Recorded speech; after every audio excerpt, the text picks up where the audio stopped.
My name is Daria Caldwell. I'm 41 years old, a recently retired lieutenant in the United States Army. 17 years of service, 4 tours. I spent more time in sand and silence than I ever did around birthday cakes or Thanksgiving tables. And yet, none of that prepared me for the moment I stepped back onto the cracked pavement of my hometown for the first time in 5 years, just to attend my grandfather's funeral. I wore my uniform, not because I wanted the attention, but because he would have wanted it. Colonel James Caldwell wasn't just my grandfather. He was a Marine through and through. When he saluted, people noticed. When he died, the family fell quiet, but not in grief. It was something else, a tightening, a bracing for what would come next. The sun hit the metal doors of the funeral home, reflecting a sharp glare as I approached. My boots, still polished, echoed softly across the concrete. Then I heard it, the voice that had been mocking me since I was 10. Well, the useless soldier finally came. Julian, my older brother, standing there like he owned the place, wearing a suit that fit too tight and a smirk even tighter. His tone was casual, but I saw the flicker of contempt behind his eyes. He raised his bourbon glass in a mock toast, like I was some war criminal being paraded through judgment. I didn't flinch, didn't speak. Years in the service had taught me that silence, when used right, could slice deeper than words. He turned back to his circle of admirers, old classmates, colleagues, people who had no idea who he really was. People who never saw him call me tin can or army charity case every time I walked into a room. Inside the chapel, everything looked just as it should. Polished pews, soft organ music, white roses. A picture of Grandpa in uniform stood beside the casket. Handsome, steady, the man I'd called every month without fail, who never once asked me to come home until the week before he died. As I stepped into the chapel, something shifted. It wasn't just the stale air or the hush that followed me. It was the people. 3 rows ahead, a man in a black suit glanced over his shoulder, just for a second. His eyes didn't linger, but his hand twitched. Up toward his ear, the way someone might adjust a hidden earpiece. His posture was too stiff. The slight bulge beneath his jacket sleeve, too deliberate. I scanned the room. 2 more just like him. Well-dressed. Too still. Not mourners, observers. I took a seat in the last pew and rested my gloved hands in my lap. But inside, my stomach knotted. Something was wrong, very wrong.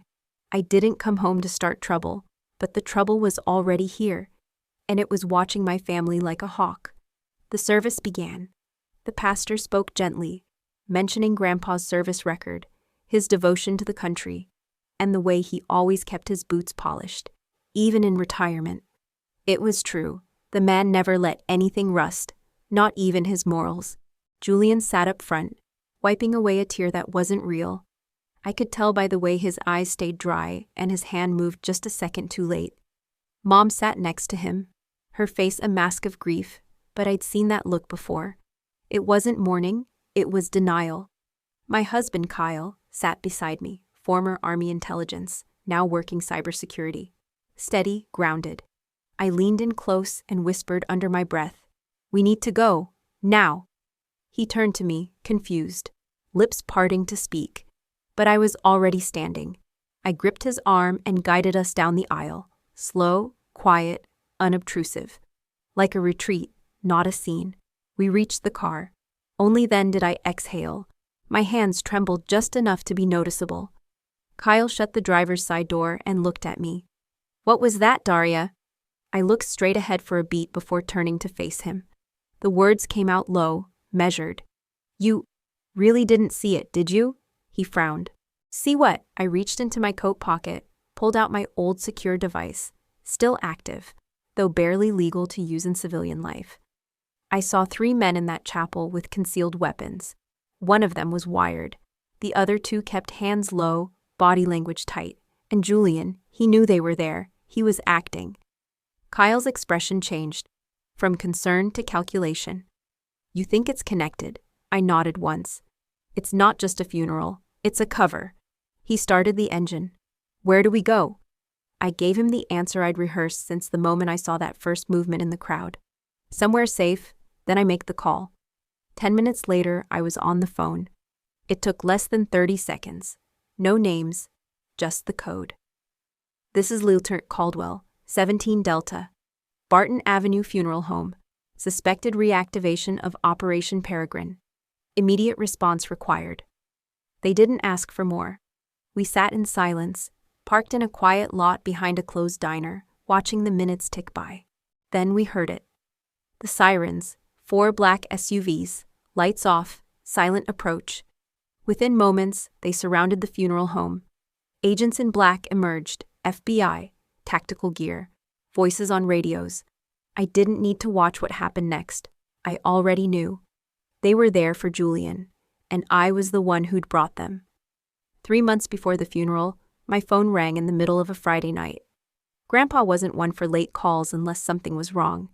I'd just gotten back from a medical appointment, routine post-retirement checkup, and was still sitting in my car in the driveway, watching condensation slide down the windshield. The screen read, James Caldwell. I answered quickly, bracing myself. Grandpa? There was a pause, like he was checking to make sure the line was secure. Or maybe that he was really ready to speak. Then his voice came through, not panicked, but cautious, low. Daria, there's something you need to know. It's Julian. My heart clenched. What about him? He's not who you think he is, I sighed, resting my head against the steering wheel. This wasn't the first time Grandpa had raised concerns about Julian. He and my brother had been at odds for years, mostly about money, sometimes about politics, but often about values. Still, it had always felt like the typical generational rift. Until now. Grandpa, did he borrow money again? But his next words stopped me cold. There's something going on. Something's being reactivated. His voice faltered, not because he was unsure, but because he was choosing his words carefully. Do you remember Operation Peregrine? I sat up straight. Barely. That's Cold War stuff. You said it was shut down before I was even in high school. It was, or it was supposed to be. Another long pause. Then slowly, they're meeting again, quietly, under the radar. Barton, 2 weeks ago. I blinked. Barton? That's our family church. I thought that place hadn't hosted anything since. Exactly. The line crackled a little. I could hear him shifting in his chair. Daria, if something happens to me, don't say that. You'll know where to look. He didn't elaborate. He didn't need to. The Caldwell family wasn't just military. We were intelligence. Discreet legacies, hidden service. Grandpa had trained agents before most people knew the alphabet agencies existed. Are you in danger? I asked carefully. A small laugh escaped him, but it sounded hollow. At my age, everything's dangerous. But yes, if Julian is involved, then this is bigger than resentment, bigger than money. He stopped speaking for a long while. I thought maybe the call had dropped. But then he added, There are files in the workshop, but I've made backups, just in case. I stared into the dark. Why are you telling me this now? Because you're the only one I trust. I didn't know what to say to that. I hadn't been home in years, barely visited. Not because I didn't care, but because the weight of everything back there, it just never lifted. You're still the only one who listens before reacting, he continued. That's why you made a good soldier. That's why you'll make a better witness. I sat in silence, overwhelmed by the magnitude of his words. Should I come home? I finally asked. No, not yet. It's not safe. That word chilled me. Safe. He never used it lightly. Just promise me something, he said. Anything. If the signal comes, if anything strange happens, you don't confront it head on. You observe, you wait, and then you act. I nodded, though he couldn't see me. I will. He hesitated once more, then offered a quiet closing line that I didn't understand at the time. There's more honor in knowing when to watch than when to charge. He hung up. The next day, I told Kyle. He said it sounded like paranoia, maybe even the early signs of dementia. I considered it too. Grandpa was almost 90, but his voice that night wasn't confused. It was calculated, focused. A whisper behind enemy lines, not a ramble from a rocking chair. And just 1 week later, I got the call that he'd died, peacefully, in his sleep. No autopsy requested. That alone raised questions. He'd been active, sharp, still working on his own home repairs. And yet, no warning signs, no illness, no goodbye. I asked for the medical report. There was nothing suspicious on paper, just natural causes. Heart failure, but he had always passed his physicals, never smoked, drank only black coffee and oat milk. And in our last call, he was planning to replace the roof. It didn't add up. Still, I kept it to myself. Maybe I didn't want to believe it. Maybe I thought grief was coloring my judgment. So I buried the memory of that call, shoved it down deep, until the day of the funeral when I walked into that chapel and saw 3 men who didn't belong. And then I remembered every word he'd said. If something happens to me, you'll know where to look. 3 days before the funeral, I landed in Georgia. The air was humid, the sky a dull gray, like it was holding its breath. The drive from the airport to my mother's house was short, but the silence in the car with Kyle felt longer than it needed to be. He didn't ask why I was clutching Grandpa's dog tags in my pocket. He didn't need to. We pulled into the driveway just past 2 p.m. The front lawn hadn't been mowed in weeks. Grandpa would have hated that. He used to trim every edge with military precision, even after retirement. Now the place looked like it was waiting to be forgotten. Mom opened the door before we knocked. She didn't hug me. She didn't smile. She just said, "You're staying in your old room. Don't leave dishes in the sink." It was always like that with her. Practical to a fault. Emotion? Optional. Julian wasn't home, or so I was told. He's been handling the arrangements, Mom said over a cup of instant coffee that tasted like cardboard. He's busy. I didn't argue, but I knew Julian. If he wasn't here to gloat, it was because he didn't want to see me until he had the upper hand. That, or he was hiding something. That night, while Kyle helped sort boxes in the living room, I slipped out back. The small garage behind the house had once been Grandpa's sanctuary. He'd worked on everything there. Old radios, army footlockers, maps from 100 places I could barely pronounce. The door was locked, but he'd always kept the spare key behind a false brick near the window. Still there. Inside, everything smelled the same. Old paper, engine oil, dust, and cedar. But something was off. A stack of drawers near the wall had been left half open, like someone was in a hurry. The pegboard where Grandpa used to hang his tools had missing outlines. 3 sockets gone. A wire cutter, too. In the corner sat a tall gun safe, disguised like a tool chest. I'd seen him use it once when I was 17. He made me turn around when he typed in the passcode, but what he didn't realize then was that I'd memorized the sound pattern of the keypad. 4 tones, twice, then silence. I tapped in the code. The safe clicked open. But it wasn't what I expected. Not even close. Inside were no weapons, just folders. Dozens of them. Old military records, copies of declassified missions, some in better shape than others. I pulled one labeled Malta Ops, 1979.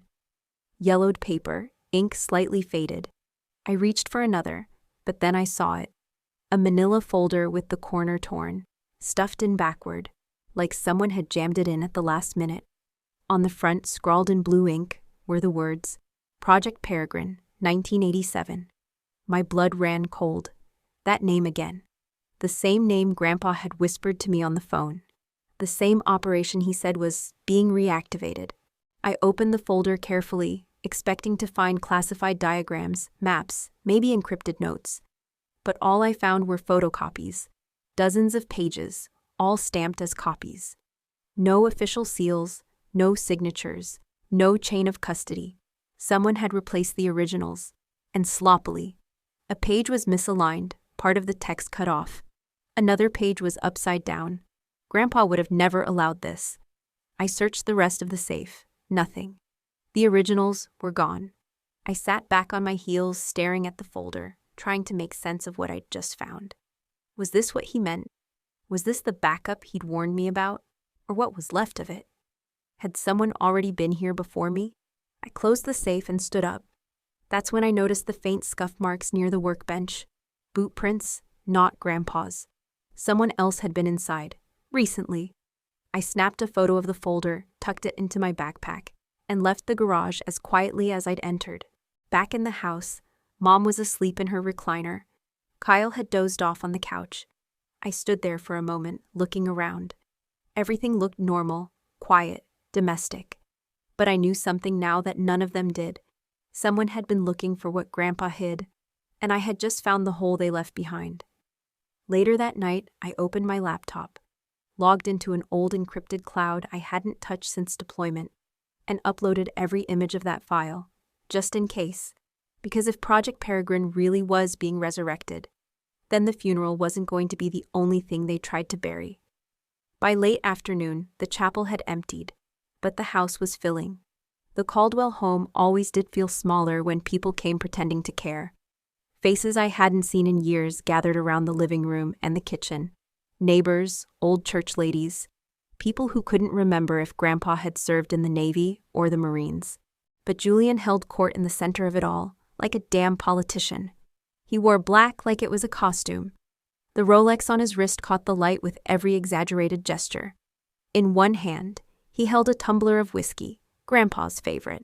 With the other, he poured for anyone within reach, smiling like this was a launch party instead of a funeral. "You know," he said loudly, raising his glass, "I'll never forget the story Grandpa told me about his time in Panama. The jungle, the humidity, that one lieutenant who couldn't stomach goat stew. That was real combat, real grit." I froze mid-step, my spine stiffening. Panama. My eyes darted across the room. No one else reacted. Most were nodding politely, maybe chuckling.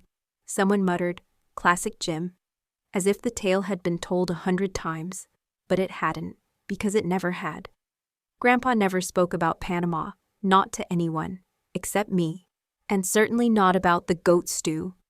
That wasn't a joke. It was a coded reference, one he used only once, during that final call. A phrase tied to Operation Peregrine. Goat stew, he'd said, was how we spotted insiders.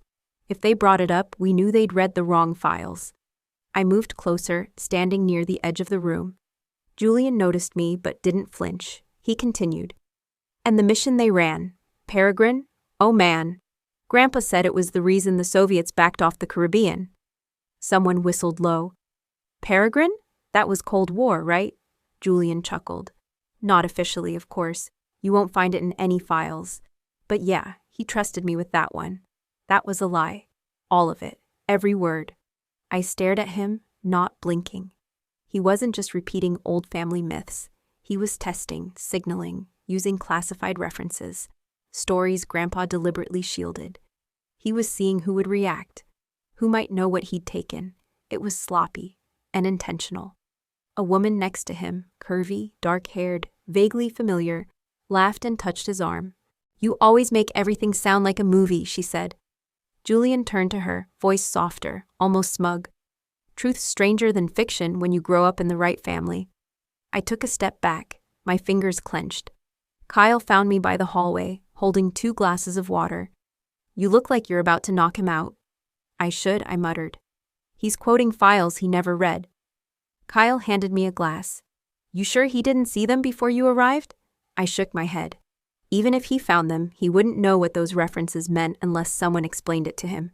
That means someone else is involved. Kyle's brow furrowed. "You think he's baiting you?" he asked. I nodded. "And others. That whole goat stew thing? That's a code. Grandpa set it up. Julian's either stupid enough to repeat it, or smart enough to know it's bait." I watched Julian raise his glass again. "To James Caldwell, a real American, a man who kept secrets and built a legacy." I felt bile rise in my throat. He wasn't toasting Grandpa. He was staking a claim. The woman beside him handed him another file folder. No one seemed to notice, and I caught a glimpse of the label, property titles, Caldwell Estate. Julian didn't break stride, just tucked it under his arm and kept grinning. That's when I knew. He wasn't just throwing a wake. He was hosting a transfer, a power shift. A message to those watching, those men from the funeral, probably still nearby, that he was in control now. That he held the legacy, the keys, the knowledge. But he didn't. Because I had taken the real Peregrine file. And what he didn't know was that I'd already moved it out of state, encrypted it 3 ways, and buried the original in a server cluster with federal oversight. He had no idea what kind of war he'd just declared. But he would. Soon. I watched Julian closely from the kitchen doorway. He stood beside the fireplace, brandy glass in hand, commanding the room like a politician who'd just outlived his scandal. His words were smooth, animated, his posture casual, but it was his hand that betrayed him. His index finger trembled. Barely. Maybe no one else would notice, but I did. Because I'd seen it before, in Afghanistan, in Iraq, in Berlin. Fresh boots on their first patrol. Veterans sitting in silence before a mission they knew could go wrong. That kind of shake doesn't come from grief or cold. It comes from fear. Only Julian had never set foot on a battlefield. Not even boot camp. He'd failed ROTC in college and called it an act of rebellion. So what the hell was he afraid of? I turned to Kyle, who was scanning the room from beside me. His expression was unreadable, but I could tell he was processing, connecting dots. I leaned in. "Do you remember the last time Grandpa called us?" I whispered. "The video chat? A couple weeks before?" Kyle frowned. "Yeah, he was in the garage. Said he'd fix the antenna himself." "Did anything strike you as strange about that call?" He paused, eyes narrowing. "I don't know. He seemed tired. Looked like he'd lost weight." "But his voice?" I asked. "His eyes?" Kyle exhaled slowly. "Now that you mention it, yeah. There was a moment when you got up to grab something, and he went quiet. Just stared into the camera. My heart beat faster." "Exactly. He didn't blink for a full 10 seconds. Just looked right at us." I thought the screen froze. "It didn't," I said. "He was watching us, not the screen. Us." We stood there, surrounded by small talk and laughter and the clinking of glasses. Yet all I could hear was the silence of that moment. Grandpa's gaze during that call hadn't been blank or tired. It had been deliberate, intense. And now, standing in the middle of the room, my brother was fidgeting like someone waiting for a verdict. Julian took another sip, hand shaking slightly, and set the glass down too fast. The rim clinked against the table. The woman next to him, same one from earlier, smiled and placed her hand on his forearm to steady it. Kyle followed my eyes. "You think he's scared of being exposed?" I nodded. "He's not in control, not entirely. He's trying to act like he is. But that tremor, that's instinct. That's someone who knows eyes are on him." Kyle's brow furrowed. "The FBI?" "Maybe," I whispered. "Or someone else. If Grandpa was right about Project Peregrine, Julian might be dealing with people far beyond our usual agencies." A memory tugged at me, something Grandpa once said during a training debrief years ago. "There are some doors, Daria, you don't knock on unless you're ready to be dragged in." That look on his face during the video call, it wasn't resignation, it was warning. He knew. He knew someone had found something. And if Julian had touched those files, if he had reached out to the wrong people thinking he could sell, trade, or leverage. I stared at my brother as he raised his glass again, this time to a story about how Grandpa once escaped a Havana checkpoint using only a smile and a cigar. Another fabrication, but his voice cracked slightly at the end of the sentence, barely noticeable, just enough. That's when it hit me. He wasn't drunk. He was unraveling. I turned back to Kyle. He's not just scared. He's spiraling. Kyle's jaw tensed. "So what do we do?" I stared across the room, past the guests, past the decorations and faux patriotism hung on the wall for effect. I focused on the man pretending to carry Grandpa's legacy, whose finger couldn't stop shaking. "We wait," I said, "and we watch." Kyle nodded once, then I added, almost under my breath, "And when the moment's right, I'll make the next call." It was late spring the last time I saw Grandpa in person.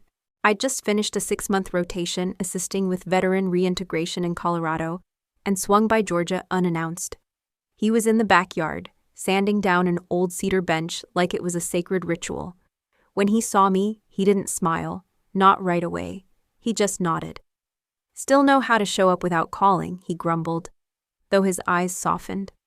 "I figured it's in the blood," I said. He didn't ask why I came. He never did. We didn't talk much that day. We didn't have to. We sat in silence for nearly an hour, listening to cicadas, letting the wind move the trees for us. When I stood up to leave, he walked inside without a word and returned with something clutched in his hand. A key ring, 6 keys, all dull brass, each one filed down at different angles, edges worn like they'd been tested repeatedly. He didn't say anything, just pressed them into my palm. I raised an eyebrow. "What's this?" Still no answer. He simply looked at me, then down at my uniform. I slipped the ring into the inside pocket of my service jacket and gave him a crisp, almost joking salute. He didn't return it, but he did smile. A small one. Like he knew that was the last time we'd stand on the same patch of dirt. That was 9 months ago. I hadn't thought about those keys in months, not until that moment, standing in his bedroom again after the funeral, surrounded by memories packed in cardboard. The uniform jacket was hanging in my closet at Mom's house. I retrieved it, dug into the lining. There it was. Same brass ring, same 6 keys. And now, I finally knew what to do with them. His bedroom hadn't changed in decades. The same World War II pilot photo hung above his bed. His father. The bookshelf still held The Art of War with worn margins and annotations in red pen. I pulled the desk drawers one by one, testing each key, listening for clicks. 5 keys didn't fit anything. The 6th fit like it had lived there. The lock was hidden beneath the bottom drawer, buried under a false panel. The kind of detail only someone trained in intelligence would think to check. It took pressure at just the right angle before the mechanism gave way with a soft pop. The hidden compartment wasn't big, just deep enough for a folder, a few envelopes, and an old zip drive. Inside, I found a scanned document. Faded, time-stamped from a military base I didn't recognize. Across the top, Project Peregrine, active contact file, revised. Jan, 1994. My stomach dropped. Below that was a roster, about 20 names, some with clearance levels, others with mission code names. Most were scratched out in pen. One by one, I read each entry. Some were familiar, former officers, analysts, a few foreign intelligence assets I remembered from Grandpa's stories. But 2 names near the bottom were unmarked. One was illegible. The other read, Julian Caldwell, Tier 3 support, unconfirmed. I froze. Tier 3, support role. That didn't imply leadership, it implied access, assistance, facilitation. In a covert op, support often handled off-the-books logistics, communications, transport, and in some cases, laundering data or resources. It was the level where plausible deniability lived. Julian's name wasn't just a coincidence, he was listed. Next to his name, in Grandpa's handwriting, was a note. Approached in 2006. Potential breach 2021. Monitor. Monitor. That's what Grandpa had been doing all these years. Watching Julian. Not confronting him. Waiting. There was more. A manila envelope contained a printed list titled Handshake Contacts. It was a network of Cold War-era informants and sleeper liaisons. Most names were now dead, but a few addresses had Georgia zip codes. And tucked behind it all, wrapped in black electrical tape, was a single note in Grandpa's handwriting. If you find this, he knows you're close. Don't stop. Don't trust local law. Use the call sign, Black Birch. I stepped back, feeling my lungs tighten. Grandpa didn't trust the system anymore. Not the military, not the VA, not even the FBI directly. He'd built his own back channel, knowing this might happen. Knowing I might be the one to finish what he started. I held the keys in my hand again, feeling the cool weight of brass and memory. This wasn't just about legacy. It was about infiltration, betrayal, family. And the man standing in our living room, drinking brandy and telling war stories he never earned, had once been tagged a potential breach by a decorated Marine colonel, my brother, the one I'd shared a sandbox with, the one who had just made himself the center of something deadly. I didn't cry. I didn't panic. I closed the drawer, and I started making a plan. I stepped out of the house through the back, avoiding the gaze of distant cousins and old family friends. The air had turned sharp, the sky smeared in dull gray. Georgia humidity had finally given way to the kind of cold that made your breath visible, and every decision sharper. Kyle was already by the car, leaning on the passenger door with a look that said he knew what I was about to do. "You sure?" he asked softly. I didn't answer. I opened the driver's side, sat down, and reached into the glove compartment where I kept the emergency sat phone. This wasn't just a regular line. It was a secure satellite uplink, coded point-to-point, untraceable consumer networks. Issued to me when I consulted on a multi-agency cyber case 3 years ago. only supposed to be used in case of direct national security threat. I'd never even touched the thing, but now I powered it up. The boot screen blinked twice, then prompted the multi-code handshake. I keyed in my old clearance, Daria Caldwell, confirming access, code 17 Delta. The encryption took a few seconds, then rolled into a live channel. A woman's voice answered, calm, clipped, trained. FBI critical intake, secure line, identify and proceed. I took a breath, felt my spine straighten like it did in formation. This is Lieutenant Daria Caldwell, U.S. Air Force, retired. Security Advisor ID 04371 Baker. Pause. I am invoking Code 17 Delta. I confirm visual and documentary evidence of a reactivated Cold War intelligence trade structure, Operation Peregrine. I repeat, Peregrine is live. The line crackled for a second, then silence. The woman returned, her voice slightly more alert. Code 17 Delta acknowledged. Do you have the originating material in hand? Yes. I recovered encrypted documents from a deceased Marine Colonel, James Caldwell, referencing active informants and compromised channels. I have reason to believe the network is being manipulated by a civilian asset embedded in his family. There was another pause, then typing. Do you believe this asset is aware of your knowledge? Yes, I said quietly. He knows, and he's nervous. What is the asset's name? Julian Caldwell, my brother. Saying it out loud felt like swallowing broken glass. Understood, she said. Are you in a safe location? Not yet, I'm at the funeral reception. Civilian presence high. Local law enforcement insufficient. I don't trust them. Do you request tactical or forensic assistance? I hesitated for just a beat. Tactical. If I'm right, he's not acting alone. There are at least 3 unknown individuals at this event who move like former operators, watching exits, communicating discreetly. Understood. Give us a 10-minute window. Geolocation initiated. Do not engage. Can you secure the documents off-site? I already have a decoy file on premises. Originals are off-site, encrypted, double-key access. A longer pause now. Lieutenant Caldwell, based on your clearance and history, you are authorized for continued observation under Shadow Protocol 6. Do not escalate. Will confirm inbound agents under call sign, Black Birch. I froze. Black Birch. Grandpa's phrase. They knew. They knew this wasn't just a revival of some old case. They had been watching too, waiting. Grandpa must have flagged something years ago, maybe through a back door, and they had kept him looped into the deep channels. I stared at the steering wheel. My pulse slowed. Copy, I said. 10-minute window. Confirmed. End call in 5 seconds. Maintain perimeter. We'll find you. The line dropped. I sat there in the car for a few long moments, letting the silence wrap around me like a second skin. Kyle knocked gently on the window, then opened the door. Well, he asked. They're coming, I said, looking straight ahead. He nodded. So what now? I finally looked at him, eyes clear. Now we let the funeral finish. We let Julian believe he's won. And then, Kyle asked. I tightened my grip on the sat phone. And then we give the ghosts their say. 10 minutes felt like an hour. Kyle and I sat in the car parked just across from the main entrance to the funeral home. I kept the sat phone in my lap, my fingers tapping it gently like it might still be listening. My eyes didn't move from the door. Then I saw them. A black SUV pulled up without sirens. No lights, no noise. Sleek. Government issued, armored without looking it.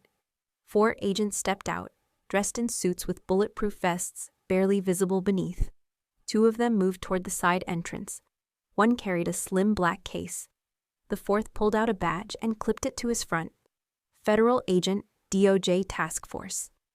No hesitation, they moved like people who'd rehearsed this 100 times.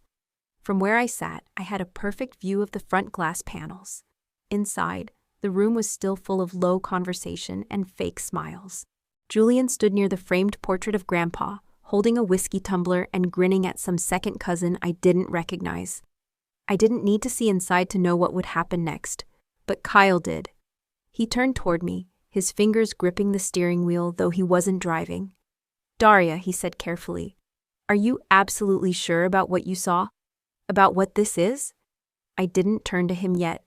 My eyes were still on the SUV, on the agents stepping through the front door. One of them touched his earpiece, coordinating. Finally, I looked at Kyle. "I'm not just sure," I said. "I've lived through it." He didn't speak, so I kept going. 17 years of watching how networks hide in plain sight, seeing how people pass off secrets as harmless favors. I've seen what happens when men like Julian get just enough information to be dangerous, but not enough discipline to understand what it means. Kyle's jaw clenched, his eyes dark with worry. "And what if you're wrong?" "I'd rather be wrong and alive," I said flatly, than silent and sorry. He exhaled. Through the glass doors, the first agent reached the podium where Julian had been giving his little speech earlier. There was no scene, no shouting, just calm discussion. The kind that makes people freeze because they don't understand what's happening, but know it's serious. I saw Julian stiffen. He tried to maintain composure, smiling faintly as he gestured toward the guestbook table. But then his hand went to his pocket. I knew that movement, not reaching for a weapon, reaching to destroy something. "Don't do it, Julian," I whispered. One of the agents stepped closer, and I saw another gesture from the man near the side exit. In under 5 seconds, the room shifted. Not panic, yet. Just confusion. Guests moving back, chairs scraping, someone dropped a glass. Julian raised his hands like he was trying to diffuse the tension, but I saw it, the flicker in his eyes. He wasn't surprised. He was prepared for this. I felt Kyle shift beside me. "Why aren't you going in?" he asked quietly. "Because I'm not the one they need to see right now." "I don't understand," he said. "You started this." "No," I corrected him. "Julian did. I just made sure someone finally listened."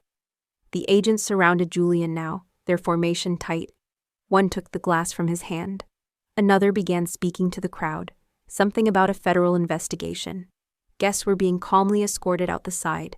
I noticed the woman from earlier, the one who had been glued to Julian's arm, pulling out her phone.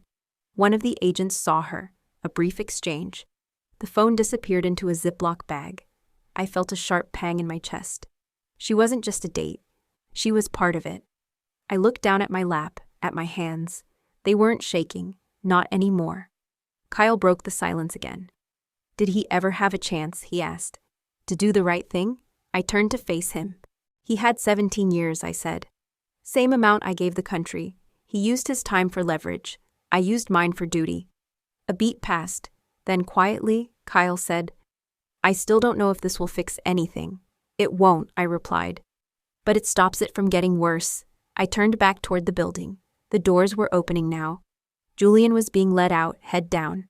No cuffs yet, but that was protocol for high-clearance suspects.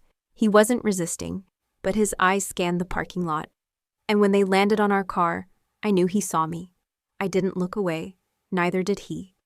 As the agents led Julian out through the funeral home doors, the crowd parted like oil in water. No one knew how to react. Some stepped back instinctively, others froze in place with half-sipped drinks in their hands. My mother stood near the casket, her hands clasped in front of her like she was still saying a prayer that no one heard. Julian wasn't in cuffs, not yet, but the message was clear.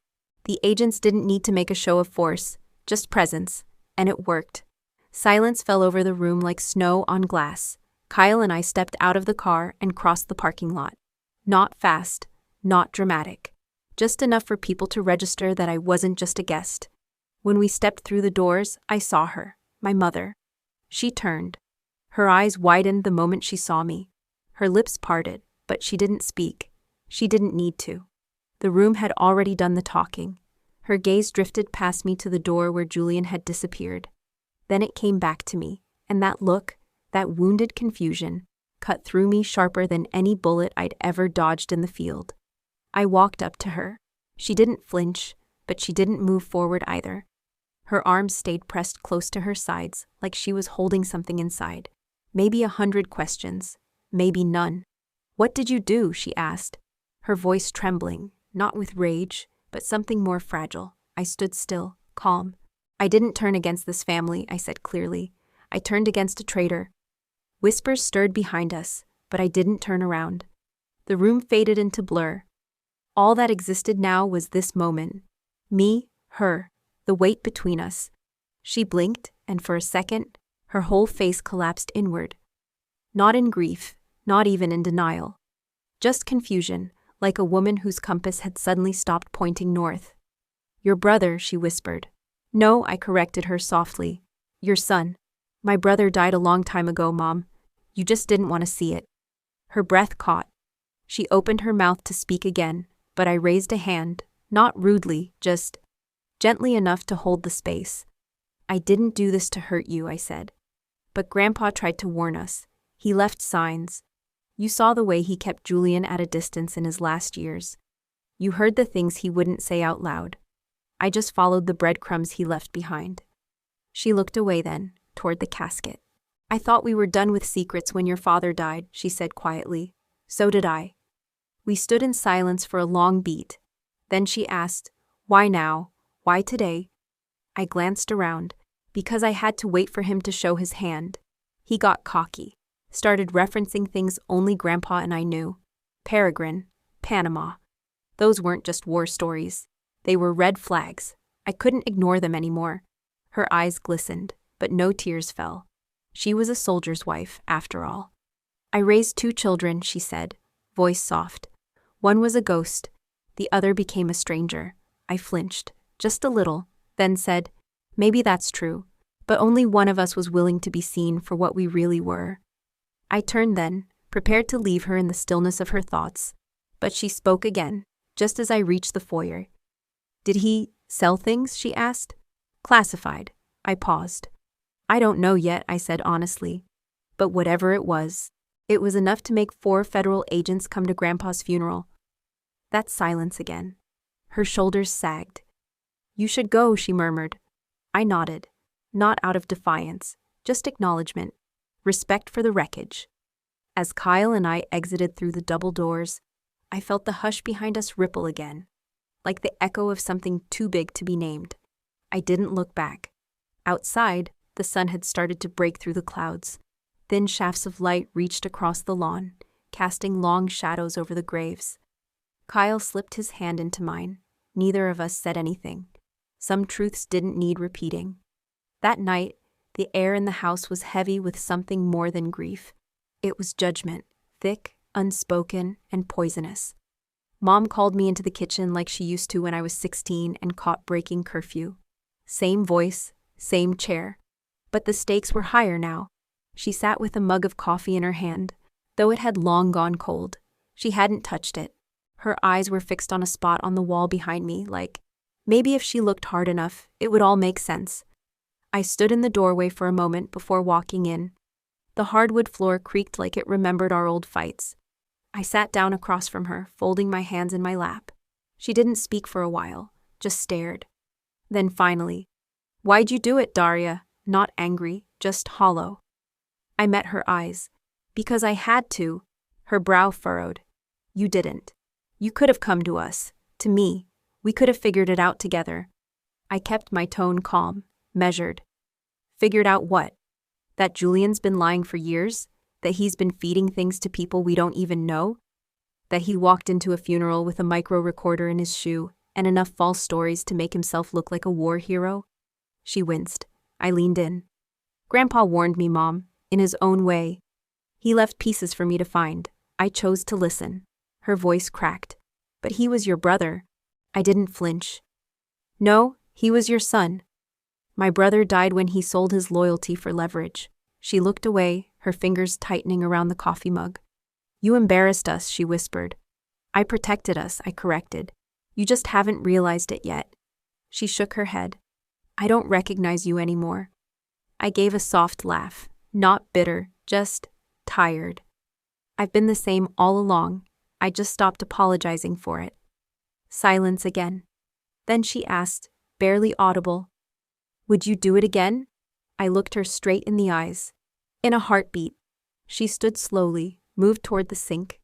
Her shoulders slumped in a way I hadn't seen since Dad's funeral.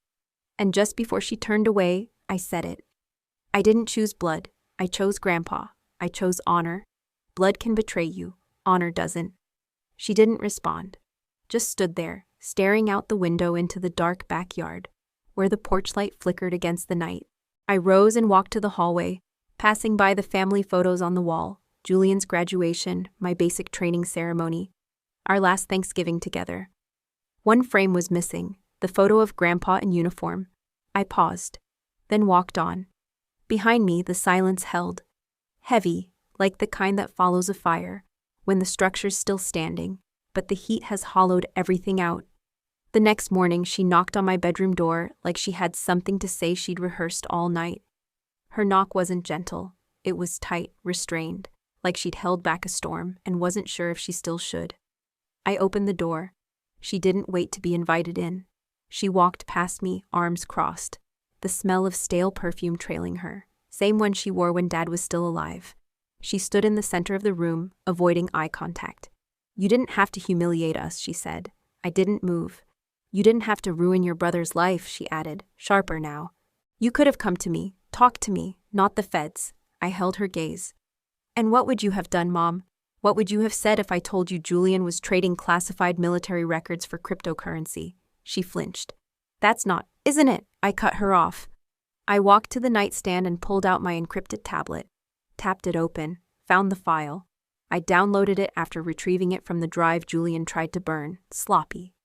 I decrypted it with a key he didn't know Grandpa left behind. Then I hit play. Julian's voice filled the air, arrogant, smooth. "They want scans with seal stamps. Originals aren't necessary. I already replaced the seal files. Transfer's been made, wallets confirmed. 17,000 in the first batch. Once I upload the Vietnam files, it's another 30. I paused it. Her face had gone pale. "I didn't want to hear it either," I said. She stared at the floor, then the wall. "Anywhere but me." "I don't believe it," she whispered. "He wouldn't." "He did," I said. "And I have 4 more audio files, plus the metadata showing his logins, and the VPN route through Turkey." She sat down on the edge of the bed like her knees had given out. For a moment, neither of us spoke. Then, quietly, the sound I hadn't heard in years, my mother crying, not loud, not dramatic. Just silent tears sliding down her cheek while she stared at the floor. She raised a trembling hand to her mouth, like the truth had finally found a way in and was too sharp to hold. I walked over, sat beside her, didn't touch her, just sat. She finally said, "I thought I raised him better than this." I answered without anger. "You did. He just made a different choice." She wiped her face with her sleeve, breathing hard. "Will they charge him?" "Yes." "For how long?" "I don't know." She turned to me. Her eyes were bloodshot, but steady now. "Why didn't you tell me sooner?" "Because you weren't ready to hear it." A long pause. Then she whispered, "I'm not sure I'm ready now." I nodded. "Me neither."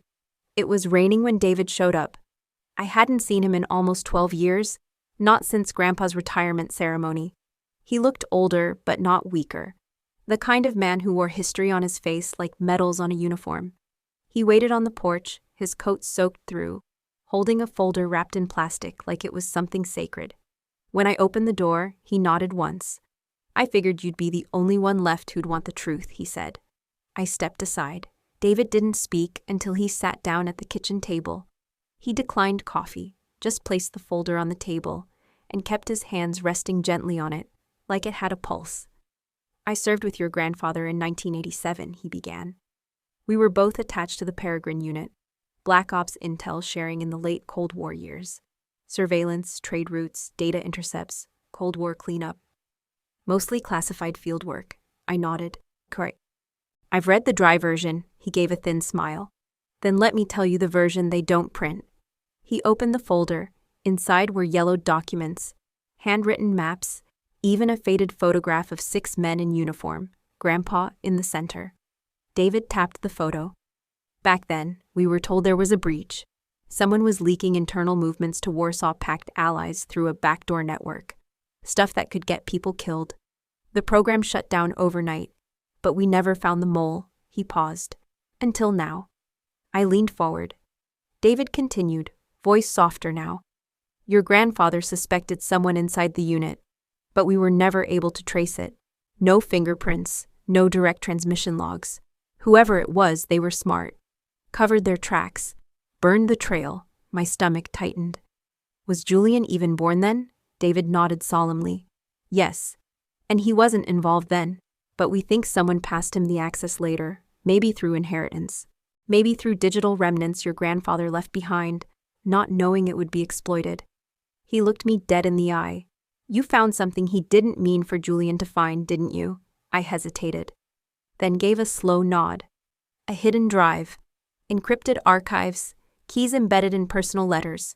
David exhaled. Then it tracks, that breach. It never ended.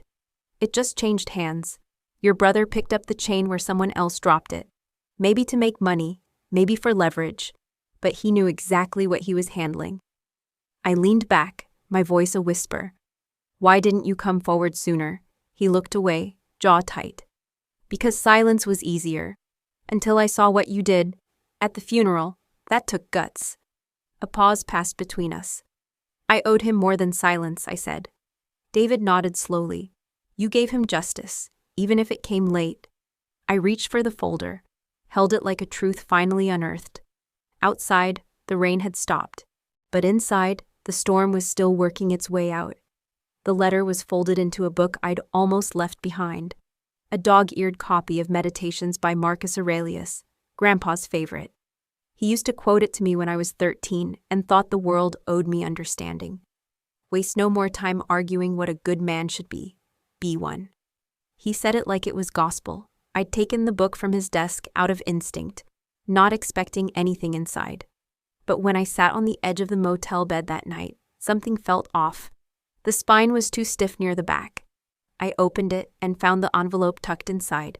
No address, no stamp. Just my name in his handwriting. Daria. I stared at it for a moment before tearing it open. The paper was creased, the ink slightly smudged at the corners, like he'd folded it, unfolded it, thought twice, and then decided to leave it behind. His handwriting was clean, direct.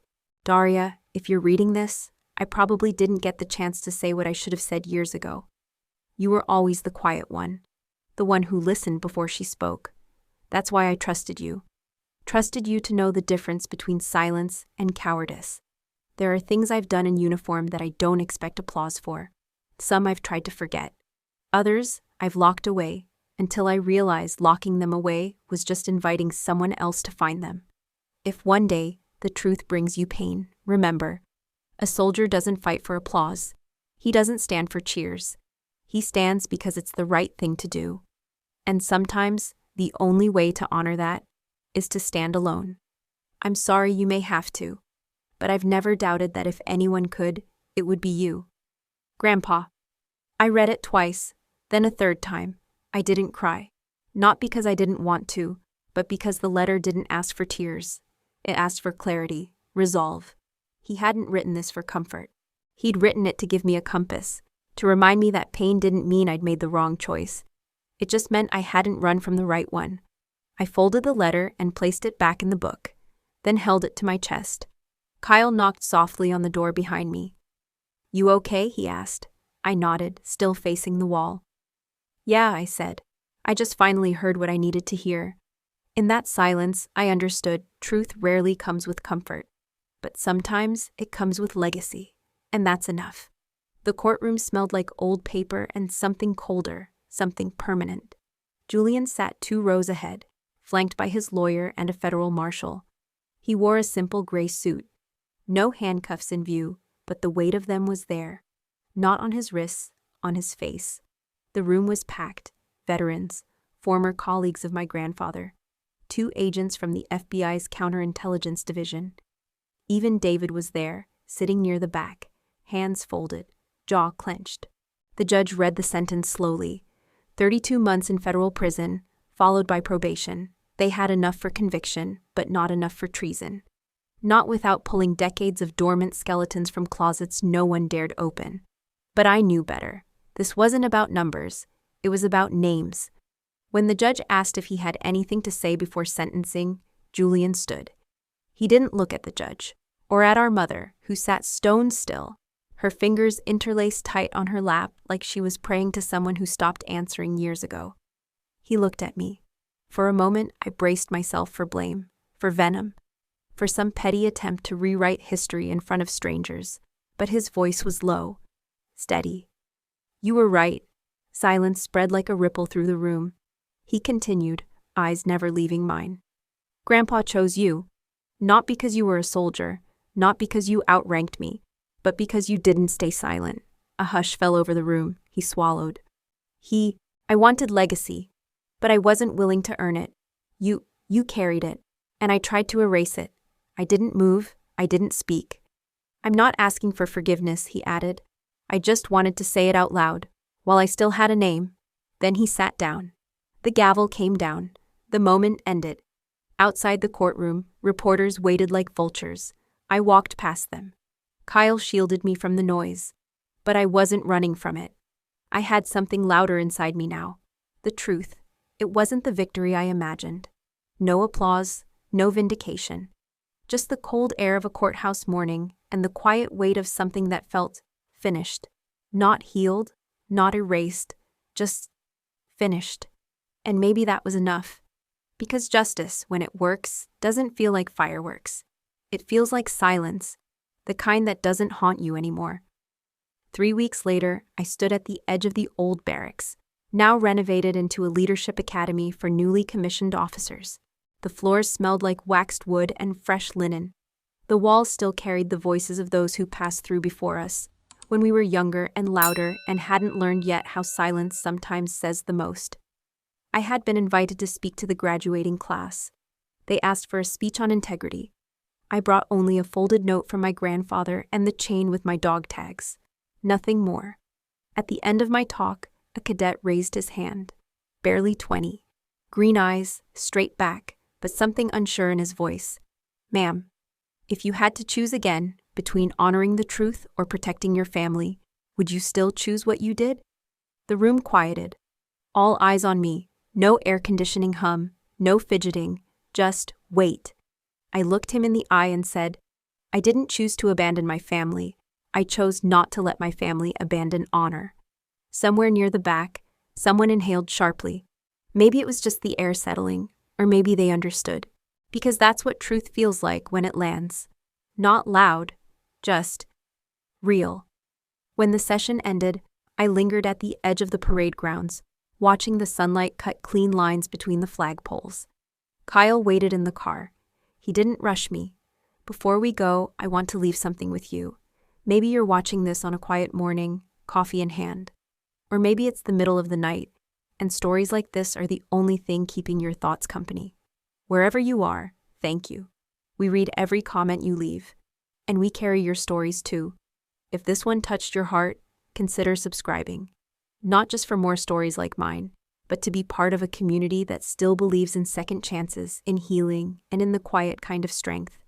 Because sometimes miracles don't knock loudly. Sometimes they wait patiently until you're ready to let them in. Take care of yourself. Hold tight to what's right. And wherever life takes you, carry this story with you. We'll see you in the next one.